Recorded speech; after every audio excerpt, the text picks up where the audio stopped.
ஹல்லேலூயா, ஆமென். இந்த காலை வேளையிலே ஆண்டவருடைய சமூகத்தில் வந்திருக்கிற சபையாம் ஜனங்களை ஆண்டவருடைய நாமத்தினாலே இந்த இரண்டாவது ஆராதனைக்கு வாழ்த்தி வரவேற்கிறோம். நம் ஆண்டவர் நல்லவர், ஹல்லேலூயா. நம்மோடு கூட இருக்கிறவர், ஹல்லேலூயா. அவரை ஆராதிக்க தொழுது கொள்ள வந்திருக்கிறோம். இருக்கிற இடங்களிலே நம்மை ஒப்பு கொடுத்து ஆண்டவரோடு இணைத்துக் கொள்ளுவோம், ஹல்லேலூயா. பல்வேறு சூழ்நிலைகள் மத்தியிலே நாம் கடந்து வந்திருக்கலாம். நினைவுகள் மத்தியிலே, எண்ண ஓட்டங்கள் மத்தியில் வந்திருந்தாலும் ஆண்டவரோய் மாத்திரம் நமக்கு முன்பாக நிறுத்தி ஆண்டவரை ஆராதிக்க நம்மை அர்ப்பணிக்கலாம், ஹல்லேலூயா. ஆண்டவருடைய ஆராதனை நாள் விசேஷமான நாள். வாரத்தின் முதல் நாளிலே அவரை தேடி வந்திருக்கிறோம். இது நமக்கு அவர் கொடுத்திருக்கிற ஒரு பெரிய பாக்கியம், ஒரு கற்பனை. அதை நிறைவேற்ற வந்திருக்கிறோம். அதை ஆவியோடும் உண்மையோடும் நிறைவேற்றும் பொழுதே ஆண்டவர் மகிமைப்படுகிறார். அவர் மகிமைப்படுகிறவர் மாத்திரமல்ல, மகிமைப்படுத்துகிறவராயும் நம்மதிலே கிரியை செய்கிறவராயிருக்கிறார், ஹல்லேலூயா. அது தேவனுடைய சித்தமாயிருக்கிறது. ஆண்டவர் அதற்காக சபையை ஏற்படுத்தினார். அவரை துதிக்கும்படி நம்மை ஏற்படுத்தினார். அவருடைய சத்தத்தை கேட்கும்படியான பாக்கியத்தை அருளினார். ஹல்லேலூயா. இதெல்லாம் கிருபையினால் நமக்கு உண்டான ஈவுகளாக இருக்கிறபடினால் ஆண்டவருடைய சமூகத்திலே நம்மை தேடி வந்திருக்கிற ஆண்டவர் அவருடைய வார்த்தை நிறைவேற்றும்படி, அங்கே 2-3 பேர்கள் என் நாமத்தினாலே கூடியிருக்கிறீர்களோ அவர்கள் மத்தியில் நான் இருக்கிறேன் என்றவர் அவரை மகிமைப்படுத்தி, ஆண்டவரை நாம் கரங்களை உயர்த்தி எங்கள் மத்தியில் வந்திருக்கிறவரே உமக்கு ஸ்தோத்திரம் என்று சொல்லலாமா? நன்றி தகப்பனே, நன்றி ஆண்டவரே, நன்றி ஆண்டவரே. எங்களை தேடி வந்த தெய்வம் இன்றைக்கும் எங்கே உம்முடைய நாமத்தினால் இருக்கிறோமோ அங்கே எங்களை சந்திக்கும்படி வந்திருக்கிறதற்காக நன்றி செலுத்துகிறோம். ஹல்லேலூயா, ஹல்லேலூயா. நீர் ஒருவரை கனத்திற்குரியவர், மகிமைக்குரியவர், துதிக்கு பாத்திரராயிருக்கிறீர், எல்லா கனத்திற்கும் பாத்திரராயிருக்கிறீர். ஓ, சதா காலங்களிலும் ஆராதிக்கப்படுகிற தேவனாய் இருக்கிறீர். ஹல்லேலூயா. ஒருவரும் சேரக்கூடாத ஒளியில் வாசமாயிருக்கிறவர், தம்முடைய ஒளியை எங்களுக்கு ஆண்டவரை வெளிப்படுத்தின தேவனாய் இருக்கிறீர். அந்த ஒளியினால் மகிமைப்படும்படிக்கு ஆண்டவர் இன்றைக்கும் ஜொலிக்கிறீர். உமக்கு நன்றி செலுத்துகிறோம் ஆண்டவரே, நன்றி செலுத்துகிறோம் ஆண்டவர். எங்கள் மத்தியில் அசைவாடுகிற ஆவியானவராய், கிறிஸ்து இயேசுவின் நாமத்தை மகிமைப்படுத்துகிறவராய், ஆண்டவர் என்றென்றைக்கும் எங்களோடு இருக்கிறவர் என்பதை உறுதிப்படுத்துகிறவராய், உடைய நாமத்தில் இருக்கிற வல்லமைகளை நாங்கள் அனுபவிக்கும்படி செய்கிற தெய்வமாய் எங்களோடு இருக்கிறீர். கரங்களை உயர்த்தி ஹல்லேலூயா, ஹல்லேலூயா. மகிமை உமக்கு, கனம் உமக்கு ஆண்டவர். எங்களை பலப்படுத்தும்படி வந்திருக்கிறவருக்கு நன்றி செலுத்துகிறோம். கடந்த காலங்களில் எங்களுக்கு தம்முடைய கிருபைகளை அருளி செய்தவருக்கு நன்றி செலுத்துகிறோம். எங்கள் மேல் இரக்கம் பாராட்டினவருக்கு நாங்கள் நன்றி செலுத்துகிறோம் ஆண்டவரே. எங்களுக்கு ஒத்தாசையாயிருந்து எங்களை நடத்துகிறவர், எங்களை தூக்கி சுமக்கிறவர், ஜெயமாய் நடத்துகிறவருக்கு நன்றி செலுத்துகிறோம், நன்றி செலுத்துகிறோம். ஹல்லேலூயா. உம்முடைய சமூகத்தில் வந்து நிற்பதற்கு உம்முடைய இரத்தமே எங்களை தகுதியாக்குகிறது அல்லவா? அந்த இரத்தத்தின் வல்லமையினால் இன்றைக்கும் எங்களுக்காக நீர் பரிந்து பேசுகிறீரே. ஹல்லேலூயா. நம்முடைய மிகுந்த இரக்கங்களின்படி எங்களுக்கு இறங்குவீராக. ஒரு விஷயங்களை பரிசுத்தமாக்குவீராக. ஹல்லேலூயா, ஹல்லேலூயா. தேவனுக்கு கேட்கும் பலிகள் நொறுங்குண்ட இருதயம்தான். தேவரின் நொறுங்குண்டதும் நறுங்குண்டதுமான இருதயத்தை புறக்கணீர் என்றபடி ஹல்லேலூயா. நொறுங்குண்டு பணிந்தவர்களின் ஆவியை உயிர்ப்பிக்கும்படிக்கு கர்த்தர் எழுந்தருளி இருக்கிறார். அவருடைய கரங்களில் ஒப்பு கொடுத்து கரங்களை உயர்த்தி என்னை உயிர்ப்பிக்கும்படிக்கு, உயிர் தெழுந்த தம்முடைய வல்லமை என்னில நடப்பிக்கும்படிக்கு, என்னுடைய ஆவியிலும் ஆத்துமாவிலும் சரீரத்திலும் கிரியை செய்யும்படிக்கு, ஓ என்னோடு கூட நீர் இருக்கிறீர், எங்கள் சபையோடு இருக்கிறீர் ஆண்டவர். இந்த இடத்துல எழுந்தருளி இருக்கிறீர். நன்றி செலுத்துகிறோம். இந்நாள் மட்டும் நடத்தி வருகிறவருக்கு நன்றி செலுத்துகிறோம் ஆண்டவரே. நன்றி ஆண்டவரே. இப்பொழுது எங்கள் ஆராதனைகளையும் ஆண்டவருடைய வார்த்தைகளையும் ஆண்டவரே நாங்கள் கேட்கும்படிக்கு தேவன் ஆண்டவரை உதவி செய்வீராக. ஆவியோடு உண்மையோடும் தொழுது கொள்ள உதவி செய்யும் ஆண்டவரே. ஓ உம்முடைய வார்த்தை எங்களிடத்தில் இடைபடுவதாக. கர்த்தர் எங்களை மாற்றுகிறவராயிருக்கு. உம்முடைய சமூகத்தில் வந்த ஒருவரையும் நீர் ஆண்டவரே வெறுமையாய் அனுப்பின தெய்வம் அல்ல. உம்மிடத்திலே தத்தம் செய்கிறோம், ஆட்கொண்டு நடத்தும் இயேசுவின் மூலம் எங்கள் பிதாவே, ஆமென். ஹல்லேலூயா, ஹல்லேலூயா. ஜீவனுள்ள மெய் தேவனை ஆராதிக்கும்படிக்கு நாம் பாக்கியமுடையவர்களாயிருக்கிறோம். கரங்களை தட்டி ஆண்டவருக்கு நன்றி செலுத்தலாமா?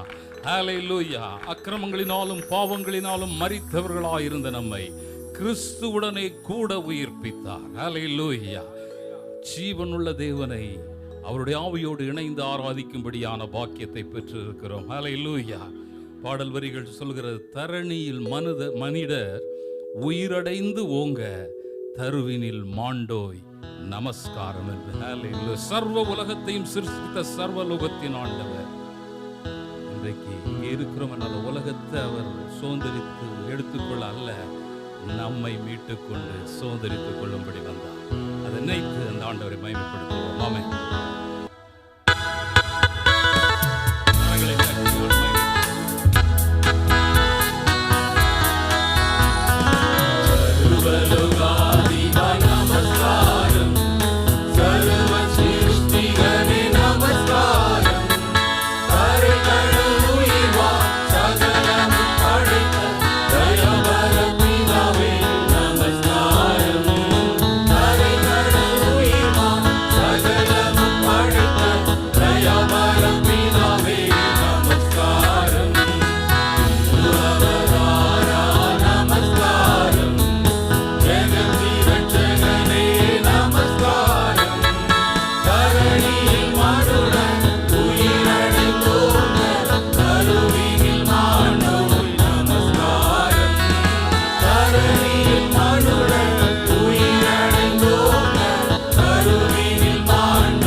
எல்லாவற்றிற்கும் எல்லாமாயிருக்கிற சர்வ வல்லமையுள்ள ஆண்டவர். ஆமென். கர்த்தர் நல்லவர். ஆமென். கரங்களை தட்டி ஆண்டவருக்கு நன்றி செலுத்தலாமா? ஏன் நல்லவர்னு கேட்டா ஒவ்வொருத்தரும் 1000 காரணங்களை சொல்ல முடியும். ஆமென். ஏனென்றால் அதை விட மேல் இவளையும் சிருஷ்டித்து வைத்த ஆண்டவர் அவருக்கு சொந்தமானதிலே வந்தார். ஆனால் அவர்களும் அவரை ஏற்றுக்கொள்ளவில்லை. அந்த இடத்துல நம்மை அவர் தேடி வந்து ரட்சித்து வைத்திருக்கிறார். அதுதான் மகா பெரிய பாக்கியம். ஹல்லேலூயா. உலகமோ அவரை அறியவில்லை. ஹல்லேலூயா. இயேசு பிதாவினிடத்தில் சொல்லும் பொழுது, பிதாவே, வானத்திற்கும் பூமிக்கும் ஆண்டவரே, இவைகளை ஞானிகளுக்கும் கல்விமான்களுக்கும் வெளிப்படுத்தாமல் பாலகருக்கு வெளிப்படுத்தினீரே என்று. ஹல்லேலூயா. லூக்கா என்னும் ஒருபடி முன் போய் சொல்லுவார், ஆம் பிதாவே, இப்படி செய்வது உம்முடைய திருவுளத்துக்கு பிரியமாயிருந்தது. ஞானிகளை வெட்கப்படுத்தும்படி, கல்விமான்களை வெட்கப்படுத்தும்படி, பைத்தியங்களைப் போல இருக்கிறவர்களை ஆண்டவர் தெரிந்து கொண்டார். அவருடைய நாமத்தை நமக்கு நல்லவராயிருக்கிறார். நம்ம கூப்பிடுகிற பொழுது கேட்கிற நல்ல தெய்வம் நம்மோடு கூட இருக்கிறார். அரணான அடைக்கலமாய் கோட்டையாய் இருக்கிறார். பாருங்கள், எத்தனை முறை கூப்பிட்டோம், பதில் தந்தார். ஆமென். அந்த ஆண்டவரை புது பாட்டை பாடும்படி நம்மை வைத்த ஆண்டவரை மகிமைப்படுத்துவோம். ஆமென்.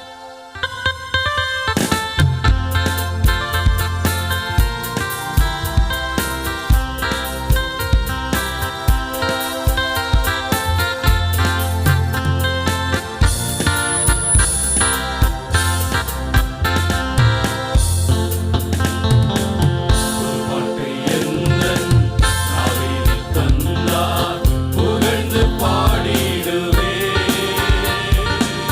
கர்த்தர்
ருசித்து பாடுகிறோம். ஹல்லேலூயா. நீ கர்த்தர் தயை உள்ளவர் என்பதை ருசி பார்த்தது உண்டானா. ஹல்லேலூயா. ஆமென். அதனால தான் பாட வந்திருக்கிறோம். உளையான குழியிலும் சேற்றிலும் இருந்து நம்மை தூக்கி எடுத்து கண்மலையாகிய அவர் மேல் நம்மை நிறுத்தினாரே. ஹல்லேலூயா. எல்லாம் பாடினாலும் வாழ்க்கையில சோதனைகள் தொடர்கிறது, போராட்டங்கள் தொடர்கிறது, பயங்கள் தொடர்ந்து வருகிறதோ, அப்படின்னா தான் ஆண்டவர் நம்ம கூட இருக்கிறது இன்னும் வெளிப்படும். ஹல்லேலூயா. எல்லாம் ஒழுங்கா இருந்துச்சுன்னா ஆண்டவர் நம்ம தேட மாட்டோம். ஹல்லேலூயா. ஹல்லேலூயா. இந்த சூழ்நிலையிலும் ஆண்டவரை மைமைப்படுத்தும்படிக்கு ஆண்டவர் நம்மை வைத்திருக்கிறார். அவர் குமாரனாய் இருந்தும் பட்ட பாடுகளினாலே கீழ்ப்படிதலை கற்றுக்கொண்டார். நாம் இன்னும் கற்றுக்கொள்ள வேண்டியது அநேகம் உண்டு. ஹல்லேலூயா. பூரணராயிட்ட எங்க வேலை இல்லை, கற்றுக்கொள்ள வேண்டியவர்களாயிருக்கிறோம். ஆண்டவர் எந்த சூழ்நிலையிலும் நம்மை ஜெயம் பெற்றவர்களாய் நிறுத்தும்படிக்கு அவரையே ஒப்பு கொடுத்தார். அவர் அப்படி கீழ்ப்படிந்து ஒப்பு கொடுத்தப்பட்ட பின்புதான் பூரணரானார் என்று எழுதப்பட்டிருக்கிறது. ஹல்லேலூயா. இக்காலத்து பாடுகள் நம்மிடத்தில் வெளிப்படும் மகிமைக்கு ஒப்பிடத்தக்கவைகள் அல்லவே. ஹல்லேலூயா. இந்த லோகத்திலே நமக்கு பிரச்சனைகள் உண்டு, போராட்டங்கள் உண்டுதான். ஆனாலும் ஜெயாளி நம்மோடு கூட இருக்கிறார். ஹல்லேலூயா. விசுவாசத்தோடு பாடி ஆண்டவரை மகிமைப்படுத்துவோம். ஈலோக ஜீவிதத்தில்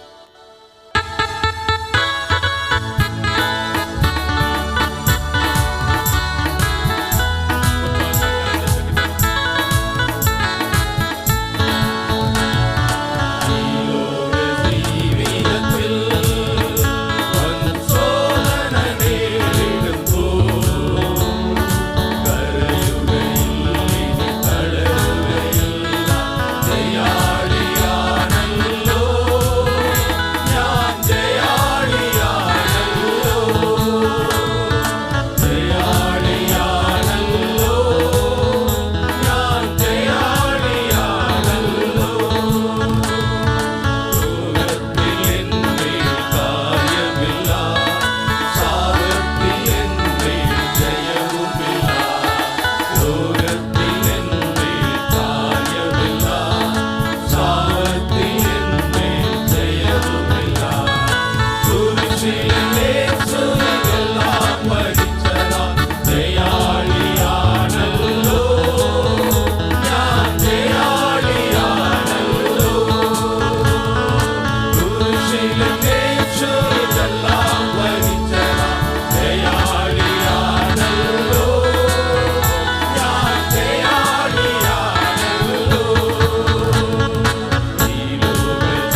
சமூகத்தில் நின்று நாம் பாடுகிறது ஒரு அறிக்கை பாருங்க. அதை ஆண்டவர் கனப்படுத்துகிறார்.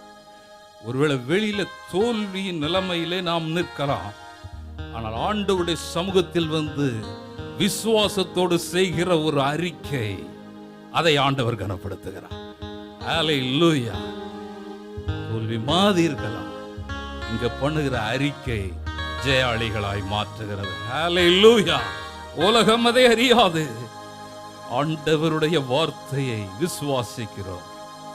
ஆண்டவருடைய வார்த்தையினாலும் ஆட்டுக்குட்டியானுடைய இரத்தத்தினாலும் உலகத்தை மேற்கொள்ளக்கூடிய அதிகாரத்தை தரும்படி அவர் நமக்காக மரித்தார். கரங்களை தட்டி ஆண்டவருக்கு நன்றி செலுத்தலாம். நாம் பெர்ஃபெக்டா இருக்கிறதுனால அல்ல, குறைவுள்ளவர்களாய் இருக்கிறோம்.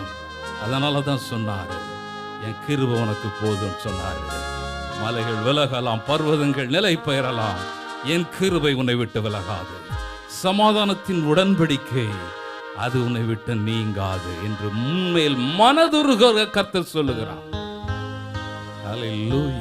நம்மேல் மனதுருக்கமாயிருக்கிற ஆண்டவர், அவருடைய நாமத்தில் இருக்கிற அதிகாரத்தில் இருக்கிற வல்லமைகளை அனுபவிக்கும்படி ஆண்டவர் நம்மை தெரிந்து வைத்திருக்கிறார். ஹல்லேலூயா.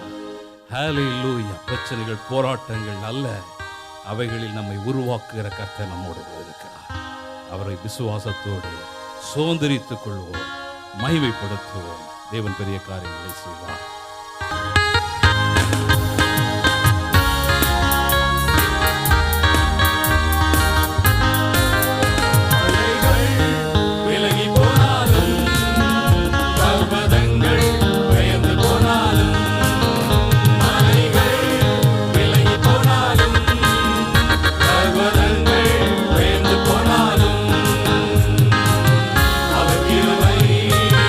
அவர் இரக்கம் மாறாது.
மலைகள் அவ்வளோ சீக்கிரத்தில் விலகாது, நகராது. அதை விட உறுதியான கிருபைகள், அதை விட உறுதியான உருக்கமான இரக்கங்கள் நம்மேல் இருக்கிறது என்று நம்மேல் மனதுருகுகிற கர்த்தர் சொல்லுகிறார். ஹல்லேலூயா! எவ்வளவாய் நம்மை நேசிக்கிறார். கரங்களை உயர்த்தி, நான் இதற்கு ஏமாத்திரம், இது நீ தந்த ஈவு, நம்முடைய கிருபையினால் மாத்திரம் உண்டான ஈவு. ஹல்லேலூயா! நம்மளை வெட்கப்படுத்த அழைக்கவில்லை, நம்மை பிரகாசிக்கும்படி செய்கிற உபத்திரவப்பட்டது நல்லதினால் நம்முடைய பிரமாணங்களை கற்றுக்கொள்ளும். அவர்கள் அவரை நோக்கி பார்த்து பிரகாசமடைந்தார், அவர்கள் முகங்கள் வெட்கப்பட்டு போனதில்லை. ஹல்லேலூயா! ஹல்லேலூயா! ஹல்லேலூயா! இல்லாதவைகளை இருக்கிறவைகளாய் அழைக்கிறது. ஓ, சர்வ வல்லவர் நம்முடைய மத்தியில் இருக்கிறார்கள். உணர்ந்து ஆராதிக்கலாமா?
கர்த்தரை எனக்கு முன்பாக வைத்திருக்கிறேன்.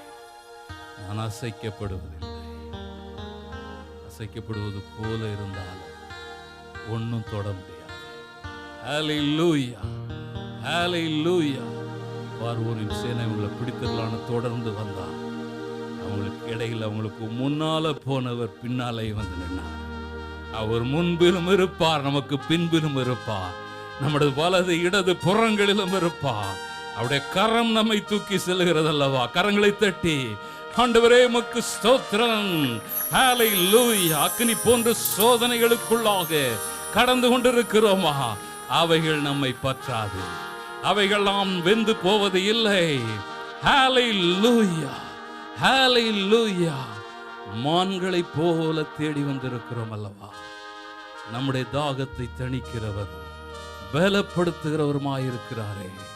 நன்றி ஆண்டவரே, நன்றி ஆண்டவரே. உம்மை ஆராதிக்கிறோம், அடிபணிகிறோம். S Lord.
தாகமாயிருக்கிறவர்களே, என்னிடத்தில் வாருங்கள் என்று சொன்னவரே, தாகத்தை தீர்க்கிறவர் நீர் ஒருவரே. நன்றி ஆண்டவரே, நன்றி ஆண்டவரே. உன்னிடத்தில் என்ன இருக்கிறது என்று கேட்கிறேன். இருக்கிறதை பெருக செய்ய வல்ல தேவனாயிருக்கிறீர், மகிமைப்படுகிற தேவனாயிருக்கிறீர். எங்களை உம்மிடத்திலே ஒப்பு கொடுக்கிற பொழுது சகலவற்றையும் பார்த்து கொள்கிறீர். நன்றி ஆண்டவர். இந்த காலை வேளையிலே பலகீனங்களோடு வந்திருக்கிற யாராயிருந்தாலும் எங்களுக்காக கல்வாரியிலே ஜீவனை கொடுத்தவர்.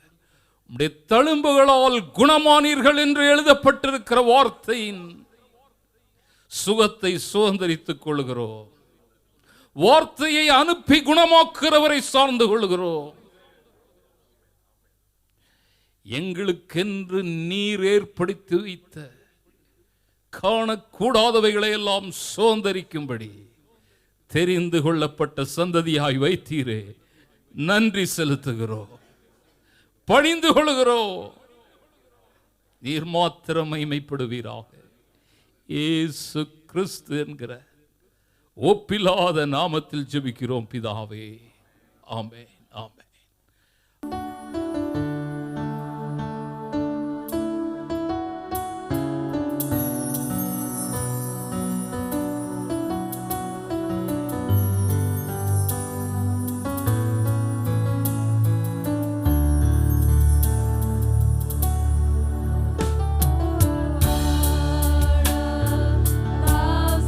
Stories of what they think your life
கரங்களை தட்டி பிள்ளைகளை உற்சாகப்படுத்துவோம்.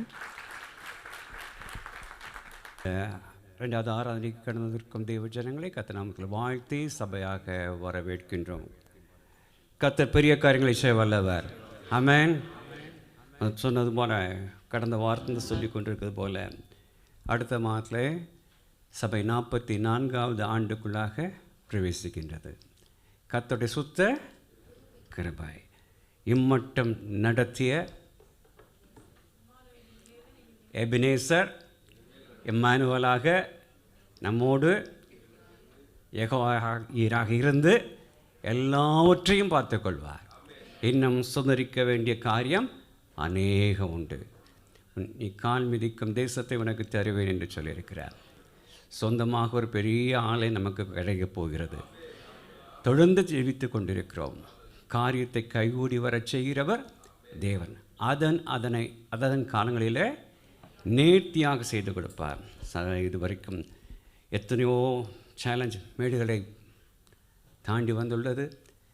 கர்த்தர் கிருபையாக நடத்தினார்.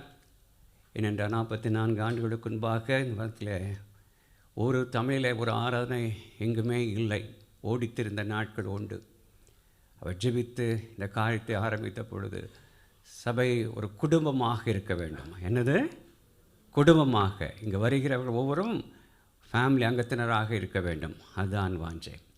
அது மட்டுமல்ல, தேவனை ஆவியோடும் உண்மையோடும் சத்தியத்தை சத்தியத்தின்படி போதிக்கும் சபையாக கிறிஸ்துவின் அன்பையும் மனதுருக்கத்தையும் இரக்கத்தையும் பரிசுத்தத்தையும் அவருடைய நீதியையும் மன்னிப்பின் மாட்சிமையும் அறிவிக்கும் இடமாக இருக்க வேண்டும். அதுதான் ஒரு சபை. ஆமென். கர்த்தர் நம் பெரிய காரியங்களை செய்ய வல்லவராக இருக்கின்றார். அருமையான பாடல் படிக்கும் பொழுது கூப்பிட்ட நாளில் எனக்கு தேவன் கொடுத்தாரா? ஆனால் அநேக ஜீவத்தில் கொடுத்த மாதிரி இருக்காது. என்னப்பா கூப்பிட்டுட்டே இருக்க, ஒன்றுத்தையும் காணமே. அதனால் பதில் கொடுத்து விட்டார். Yes, no, wait. அது கேட்க நமக்கு செவி திறந்திருக்கின்றதா? சில வேளைகளில் வானம் அடைபட்டது போல் இருக்கலாம். ஆனால் நாம் செய்ய வேண்டியது, நீங்கள் அமர்ந்திருந்து நானே தேவன் என்று அறிந்து கொள்ளுங்கள். அவர் ஏற்ற நாளிலே உங்களை உயர்த்தும்படிக்கு அவருடைய பலத்த கரத்துக்குள் அடங்கி இருக்கும் பொழுது கர்த்தருக்கு காத்திருக்கிறீர்களோ புது பலன் அடைந்து சட்டைகளை எடுத்து எழும்பச் செய்வார். ஆமென். அதுதான் கர்த்தருக்கு காத்திருக்கிறவருடைய ஜீவிதத்தில் நடைபெறும் ஒரு காரியம். ஏனென்றால் என் ஜனங்கள் ஒரு பொழுதும் வெட்கப்பட்டு போவதில்லை. பிள்ளைகள் இப்பொழுது எக்ஸாம் நடந்து கொண்டிருக்கின்றது. பிள்ளைகள் எக்ஸாமை விட பெற்றோருக்கு தான் பெரிய எக்ஸாம். Tension, stress. ஆனால் நீங்கள் கிறிஸ்துவுக்குள் இருக்கும் பொழுது, தேவனே உம்முடைய சித்தம் என்னுடைய பிள்ளையுடைய ஜீவிதத்தில் நிறைவேறட்டும் என்று ஜெபிக்க வேண்டும். பிள்ளைகளை அமைதிப்படுத்துங்க. அவங்க ஆல்ரெடி டென்ஷனில் இருப்பாங்க. அதோடு சேர்ந்து டென்ஷனை கூட்டாதவிடம் அரவணைத்து, மகனே மகளை உன்னால் முடியும், அவர்களுக்குள்ளாக இருக்கும் வரத்தை அனல் மூட்டி எழுப்பிவிட வேண்டும். நீ தேவனுடைய பிள்ளை, உன்னால் கூடாத காரியம் ஒன்றுமில்லை என்று பாசிட்டிவ் என்கரேஜ்மெண்ட் கொடுக்க வேண்டும். அவ்வாறே பிள்ளைகளும் பெற்றோர் உங்களுக்காக செய்யும் தியாகத்தை உணர்ந்தவர்களாக கரிசனையோடு உங்களுடைய முழு எஃபெக்ட் எடுத்து நீங்கள் படிக்க வேண்டும். காலை பேப்பர் பார்க்கும் பொழுது ஒரு பீடி சுற்றும் ஒரு பிள்ளை, அதை சுற்றி கொண்டே அவள் மேல்தடி படித்தாள். யுஎஸ்ஏக்கு சென்றால் ஹார்வர்ட் யூனிவர்சிட்டியில் பட்டங்களை வென்று வந்திருக்கிறாள். ஏனென்றால் அவளுக்குள்ளாக இருந்த ஒரு உந்து சக்தி அது இருக்க வேண்டும். தேவ பிள்ளையாக உங்களுக்குள் இருக்கும் என்றால் எவ்வளோ பெரிய காரியங்கள் நீங்கள் செய்ய முடியும். அதே நேரத்தில் பெற்றோர்கள் ஊக்குவிங்கள். என் பிள்ளைகள் கர்த்தரால் போதிக்கப்பட்டிருப்பார்கள், அவருடைய சமாதானம் பெரிதாக இருக்கும். அதில் பதஷ்டம் வேண்டாம். கர்த்தர் பிள்ளைகளுக்கு என்று வைத்திருக்கும் உசிதமான காரியங்களை தந்தே அருள்வார். ஆமென். தொடர்ந்து அவளுக்காக நான் ஜெபிப்போம். ஜீவத்தாப்பனே, இந்த அருமையான ஆசிக்கப்பட்ட மனமகிழ்ச்சியின் இந்த காலை நேரத்துக்காக நன்றியப்பா. ஒரு குடும்பமாக, ஒரு சபையாக இந்த மாதத்தின் கடைசி ஆராதனையில் எங்களை கூட்டிச் சேர்த்த கிருபைக்காக நன்றி. ஆறுதலில் கர்த்தர் நாமம் மைப்பட்ட கிருபைக்காக நன்றி அப்பா. யார் யார் ஜெபித்து வீட்டிலிருந்தே தேவரே இன்று என்னோட பேசுங்கப்பா, என்னை தொடுங்கப்பா என்று ஜெபித்து வந்த ஒவ்வொரு பிள்ளைகளையும் நீ தொட்ட கிருபைக்காக நன்றி, தொட போகிற கிருபைக்காக நன்றி அப்பா. கர்த்தர் மெய்மையான காரியங்களை செய்த கிருபைக்காக நன்றி சத்திரம். இப்பொழுதும் கர்த்தருடைய வார்த்தையை பகிர்ந்துகளுமான திருரத்தத்துக்குள் மறைத்து கொண்டு ஏற்ற மன்னாவை கொடுக்க போகிற கிருபைக்காக நன்றி. அதில் ஒரு கனத்தையும் மகிமையும் நமக்கு செலுத்துகிறோம். இப்படி சமத்தில் ஒரு விஷயங்களை தாழ்த்துகிறோம். எடுத்த காணிக்கைக்காக நன்றி சேத்திரம். எந்த நிலைமையில் இந்த பிள்ளை கொடுத்துருக்கான்னு அறிந்திருக்கீங்க. அவருடைய கையின் பியாசத்தை வர்த்திக்க செய்வீராக. கொடுக்க முடியலை என்று எங்கே இருக்கும் பிள்ளைகளுக்கு வடிவாசலை திறக்க வேண்டும் ஆட்சேபிக்கிறோம். 5 அப்பத்து ஆசிர்வத்தை என்ற கரத்தில் கொடுக்கிறோம். வர்த்திக்க செய்வீராக. சபைக்கு எந்த நோக்கத்தோடு கொடுக்கிறார்களோ அந்த நோக்கம் சபையிலே அனுக்கிறம் விளங்க நாங்கள் ஜெபிக்கிறோம்ப்பா. தொடர்ந்து நம்முடைய கிருபைகள் முடிக்கொள்ள வேண்டுமா நாங்கள் ஜெபிக்கிறோம். இது வரும் சகல துதி கன மகிமை அனைத்துமுக்கு செலுத்துகிறோம். எல்லா வழக்கத்தில் இயேசு ஜெபிக்கிறோம் பரம்பிதாவே. நம்பி துரை தேண்டிய வார்த்தை பந்து கொள்வார்கள்.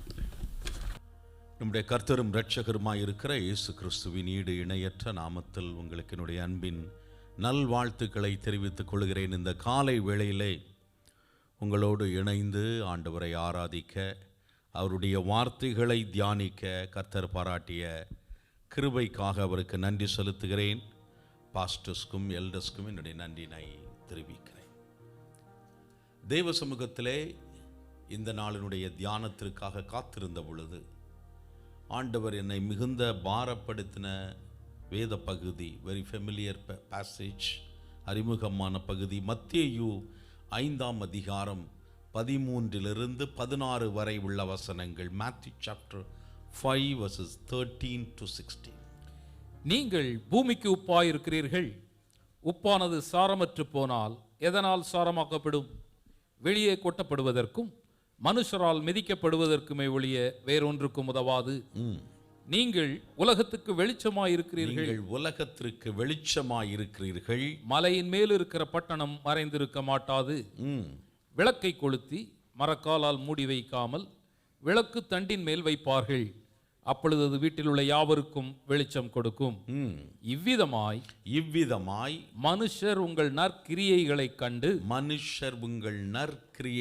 கண்டு பரலோகத்தில் இருக்கிற உங்கள் பிதாவை மகிமைப்படுத்தும்படி உங்கள் வெளிச்சம் அவர்கள் முன்பாக பிரகாசிக்க கடவது. You are the salt of the earth. You are the light of the world. In the same way, let your light shine before others, that they may see your good deeds and glorify your Father in heaven. கடைசி நாட்களில் கொடிய காலங்கள் வரும் என்று அறிவாயாக என்று சொல்லி தீர்க்க தரிசனமாக அப்போஸ்தலனாகிய பவுல் தீமோத்தேயுவுக்கு எழுதுகிறதை நாம் வாசிக்கிறோம். இந்த கொடிய காலங்களை இந்த நாட்களிலே நாம் பார்த்து வருகிறோம்.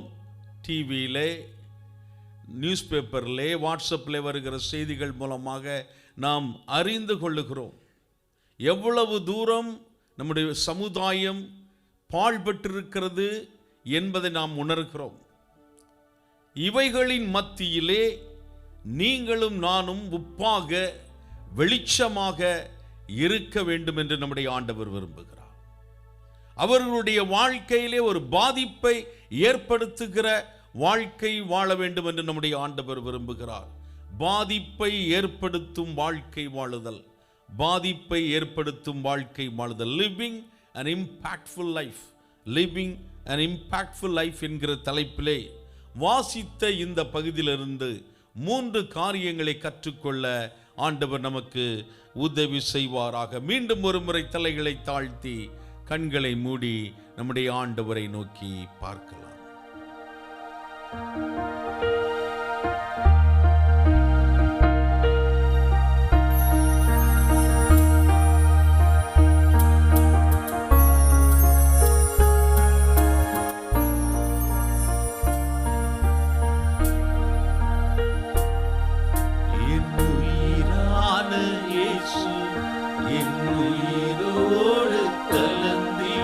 என் உயிரே நான் உம்மை துதிப்பேன்.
என் உயிரே நான் உம்மை துதிப்பேன்.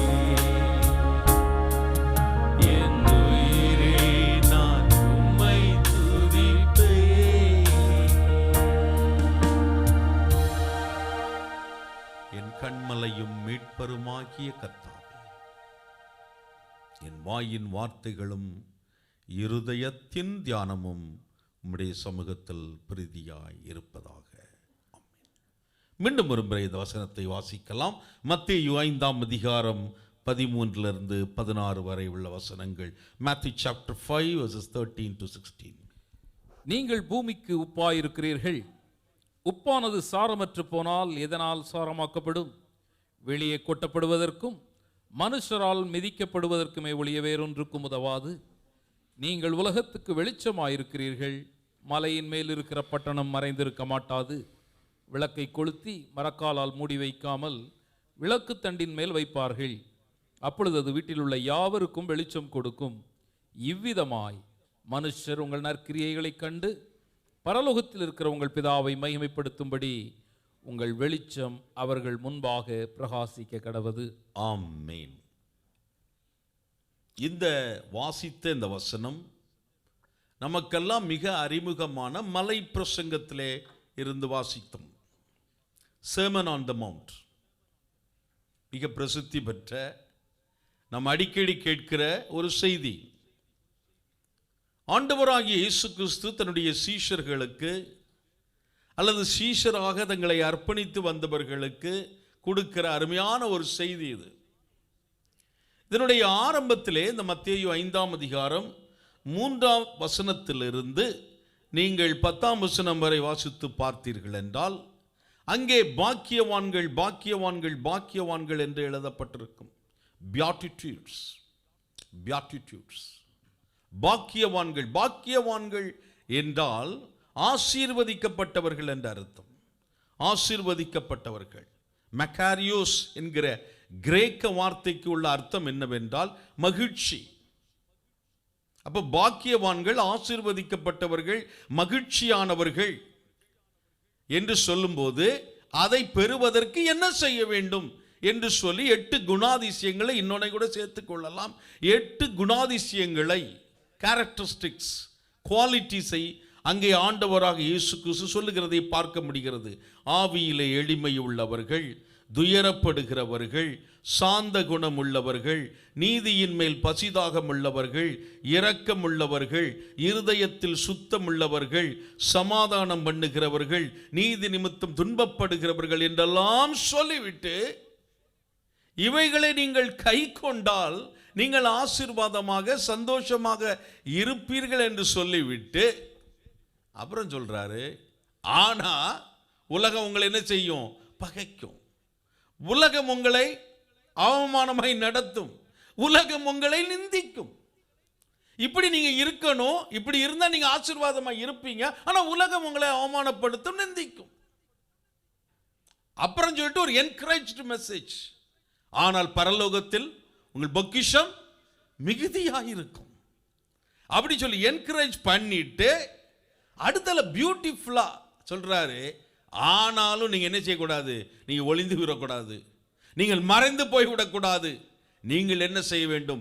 உப்பாக ஒளியாக விளங்க வேண்டும். உப்பாக ஒளியாக நீங்கள் என்ன செய்ய வேண்டும்? விளங்க வேண்டும். ஆசீர்வாதமாய் நீங்கள் இருக்க வேண்டும். மற்றவர்களுக்கு ஆசீர்வாதமாய் நீங்கள் மாற வேண்டும். ஆதியாகமம் 12ஆம் அதிகாரம் 1-3 வரை உள்ள வசனங்களை வாசிக்க கேட்கலாம். ஆதியாகமம் 12:1-3. கர்த்தர் ஆபிராமை நோக்கி, நீ உன் தேசத்தையும் உன் இனத்தையும் உன் தகப்பனுடைய வீட்டையும் விட்டு புறப்பட்டு நான் உனக்கு காண்பிக்கும் தேசத்துக்கு போ. நான் உன்னை பெரிய ஜாதியாக்கி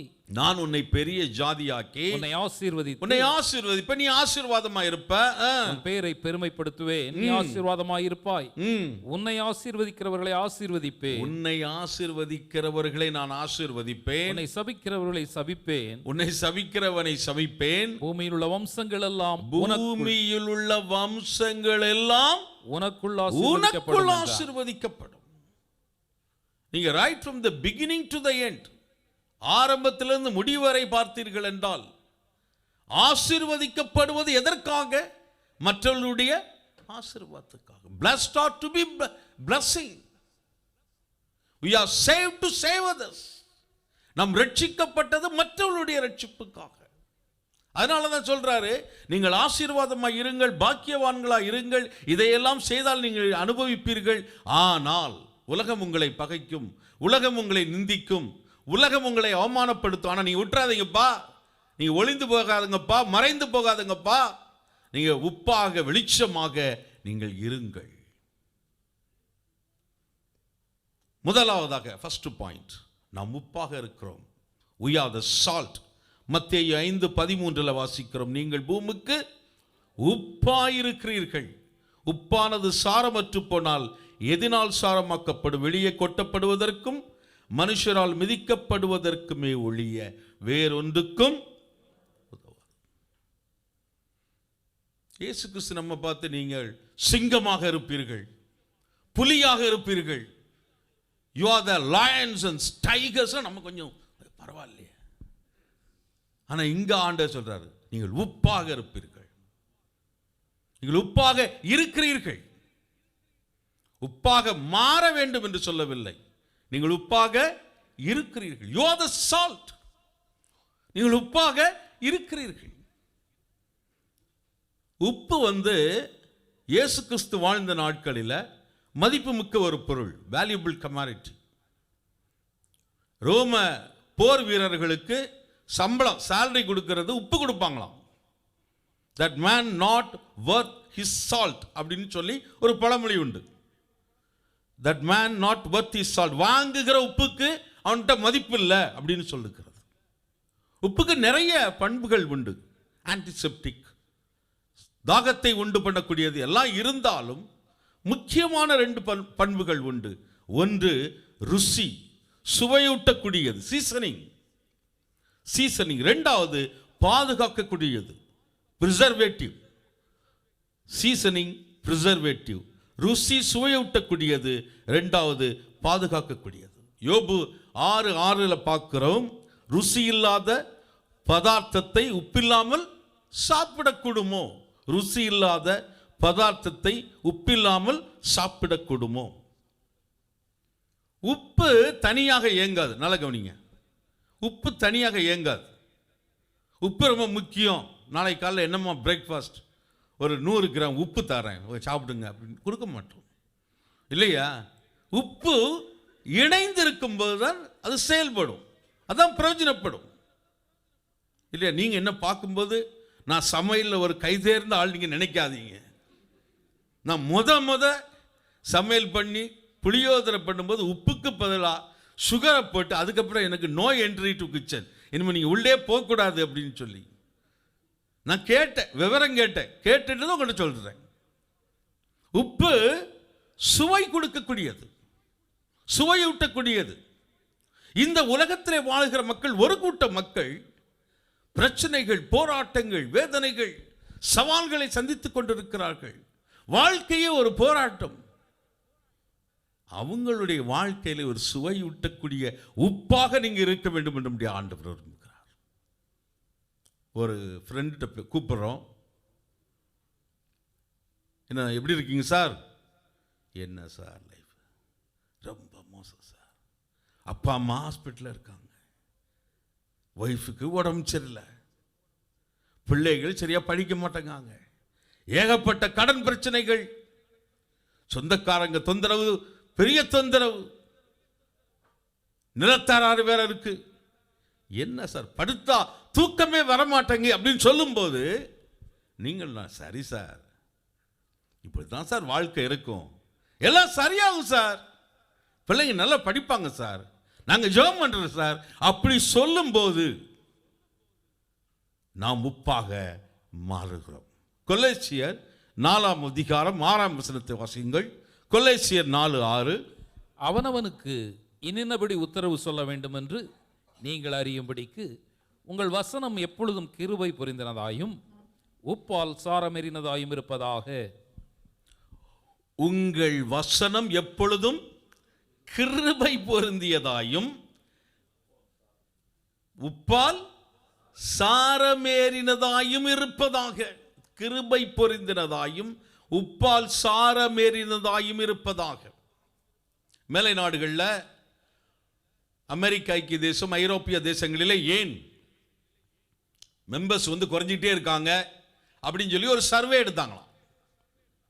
சர்வே எடுத்து அதுக்கு ரிசல்ட் வந்தது. நான் அதை ஒரு ஃபியூ மந்த்ஸ்க்கு முன்னால் ஒரு மெசேஜில் கேட்டேன். எனக்கு அந்த யார் எடுத்தாங்கிறத நான் கவனிக்கல. 3 காரணங்கள். ஒன்று, உள்ள போனவுடனே துட்டு கேட்கறது சர்ச்சில். 2வது, சர்ச்சு மக்கள் எப்பவுமே ஒரு சோகமா சீரியஸாவே இருக்கிறது.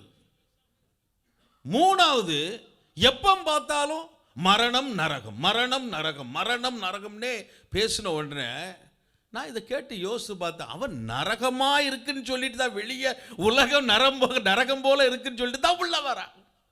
இங்க வந்த போதும் நரகம் மரணம் சத்தியம்தான், நல்ல சத்தியம்தான், சொல்ல வேண்டிய சத்தியம்தான்.